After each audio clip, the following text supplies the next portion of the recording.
10분에 맛보는 도서관 목민심서. 인트로. 1800년대의 깊은 밤, 한 유배지의 초가집에서 한 남자가 붓을 들고 앉아 있습니다. 그는 자신이 목격한 고통과 부패를 기록으로 남기려 합니다. 그가 남긴 책 한 권은 훗날 수많은 이들의 가슴에 불을 지필 것입니다. 이 책의 이름은 바로 목민심서. 오늘 우리는 정약용이 남긴 이 위대한 유산을 통해 참된 리더십의 의미를 되새겨보고자 합니다. 목민심서란 무엇인가? 정약용, 조선 후기의 위대한 실학자이자 개혁가. 그는 18년간의 긴 유배 생활 끝에 한 권의 책을 완성합니다. 그 책이 바로 목민심서입니다. 목민심서, 직역하면 백성을 돌보는 마음의 서책이라는 뜻으로 지방행정관이 백성을 다스리는 데 필요한 마음가짐과 실천 방안을 담은 지침서입니다. 총 48권으로 이루어진 방대한 분량 속에는 당시 부패한 관리들의 폭정을 신랄하게 비판하고 어진 관리가 어떻게 백성을 섬겨야 하는지에 대한 귀감이 가득합니다. 정약용은 이 책을 통해 가난과 고통에 시달리는 백성들을 구제하는데 정부와 관리가 적극적인 역할을 해야 한다고 역설했습니다. 특히 목민심서는 지방 행정 업무를 6가지 분야로 나누어 각 부문마다 지켜야 할 원칙을 체계적으로 정리하고 있는데요. 이러한 구성은 당시로서는 혁신적인 시도였습니다.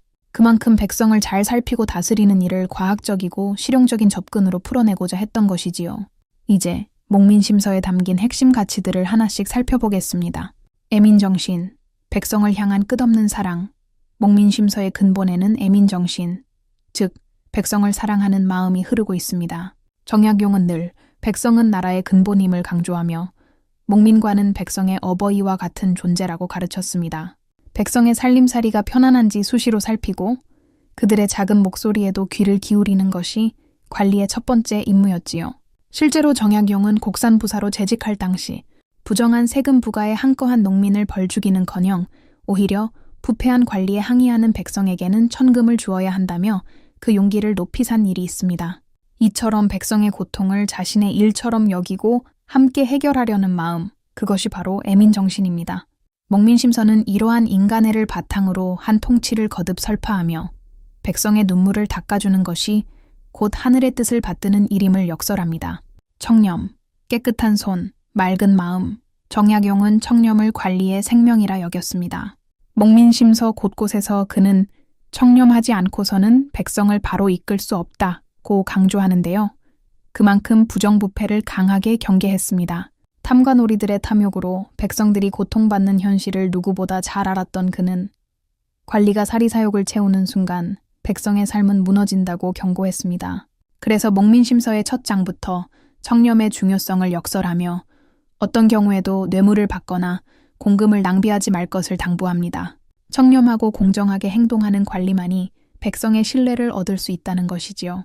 관리의 청렴은 곧 백성의 행복과 직결됨을 일깨우며 정약용은 자신의 양심에 부끄럽지 않은 깨끗한 손으로 백성을 돌볼 것을 요구했습니다. 근면과 솔선수범, 앞장서서 땀 흘리는 지도자, 게으른 관리 아래에서는 백성의 고통이 가중될 뿐입니다. 정약용은 목민심서에서 관리의 부지런함을 거듭 강조했습니다. 해가 뜨기 전에 일어나 하루 일을 계획하고 해가 진 뒤에도 민심을 살피며 자기 반성을 게을리하지 말 것을 당부했지요. 어려운 일이 있으면 솔선수범하여 관리 자신이 먼저 몸을 움직여야 한다고도 했습니다. 고된 일이 있다고 아랫사람에게만 미루지 말고 현장에 나가 진두지휘하라는 것입니다. 예를 들어 치수사업이나 다리 놓기 같은 큰일도 책상 뒤에만 앉아 있을 게 아니라 직접 강가와 들판으로 나가 살피라는 말이지요.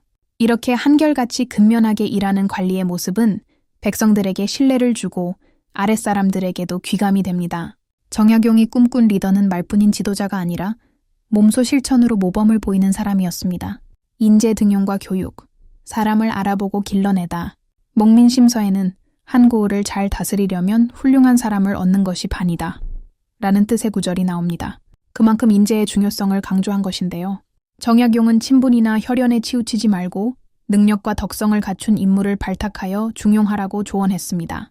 젊고 유능한 인재를 발견하면 과감하게 등용하고 이후에도 계속 배움을 장려하여 그들이 성장하도록 돕는 것이 관리의 역할이라 보았습니다. 실제로 정약용 자신도 유배지에서 많은 제자들을 가르쳐 훗날 사회에 기여할 인재들을 키워냈는데요. 이는 그가 교육을 얼마나 중시했는지 보여주는 일화입니다. 지방관에게는 향교를 세우고 지역 백성들을 교화할 책임도 있었습니다. 목민심서의 가르침대로라면 좋은 인재를 등용해 올바른 자리에 앉히고 백성들의 교육에 힘쓰는 것이 곧 지역사회를 풍요롭고 정의롭게 만드는 지름길입니다. 사람을 제대로 알아보고 길러내는 것. 이것이 정약용이 제시한 리더의 중요한 덕목 중 하나였습니다. 재해 대비와 민생 구제, 위기 속에 빛나는 책임. 자연재해와 질병은 예나 지금이나 민생을 위협하는 가장 무서운 요인입니다. 정약용은 목민심서에서 흉년이나 홍수 같은 재난에 대비하는 지혜를 상세히 제시했습니다. 평소에 창고에 곡식을 충분히 비축해 두었다가 백성들이 굶주릴 때 지체 없이 풀어 구휼하라는 것입니다. 홍수로 집을 잃은 이가 있다면 임시 거처를 마련해주고 역병이 돌면 의학과 치료에 온 힘을 쏟으라고도 강조했지요. 또한 호랍이나 과부, 고아와 같은 사회적 약자들은 평상시에도 늘 살펴야 한다고 했습니다. 재난은 약자에게 특히 가혹하기에 고을 수령은 그들의 버팀목이 되어야 한다는 것입니다. 이렇듯 정약용은 위기 상황에서 지도자가 보여야 할 책임감을 강조했습니다. 미리 대비하고 사태가 발생하면 가장 먼저 현장으로 달려가 백성을 구하는 모습. 그것이 목민심서가 그리는 이상적인 관리의 모습입니다. 결국 백성의 생명을 지키고 삶을 안정시키는 일보다 더 중요한 행정은 없다는 가르침을 전하고 있습니다. 지금 왜 중요한가? 200여 년 전 쓰인 목민심서의 가르침, 과연 오늘날에도 유효할까요? 대답은 그렇다입니다. 우리 사회를 둘러보면 여전히 정약용이 지적한 문제들이 되풀이되고 있습니다. 공직자의 부정부패 소식은 뉴스에서 끊이지 않고 예상치 못한 재난과 위기 앞에서 갈팡질팡하는 모습도 보입니다. 지도자가 국민의 목소리에 귀 기울이지 않을 때 사회의 균열이 커지고 책임을 다하지 않을 때 민심은 등을 돌리곤 합니다. 이러한 현실 속에서 목민심서의 가르침은 더욱 빛을 발합니다. 예를 들어 대형 재해가 발생했을 때를 생각해 봅시다. 평소에 대비책을 세워두고 신속하게 피해 주민을 구호하는 정부의 모습은 국민에게 큰 안도와 신뢰를 줍니다. 이는 정약용이 강조한 바와 정확히 일치하지요. 또 한편으로 투명하고 청렴한 행정은 현대 민주사회에서도 여전히 핵심 가치입니다. 국민의 세금을 자신의 쌀독처럼 여기지 않고 오로지 공익을 위해 쓰는 공직자, 우리는 그런 지도자를 원합니다. 결국 목민심서가 지금 중요한 이유는 그 안에 담긴 애민, 청렴, 책임의 철학이 시대를 초월한 리더십의 본질을 보여주기 때문입니다.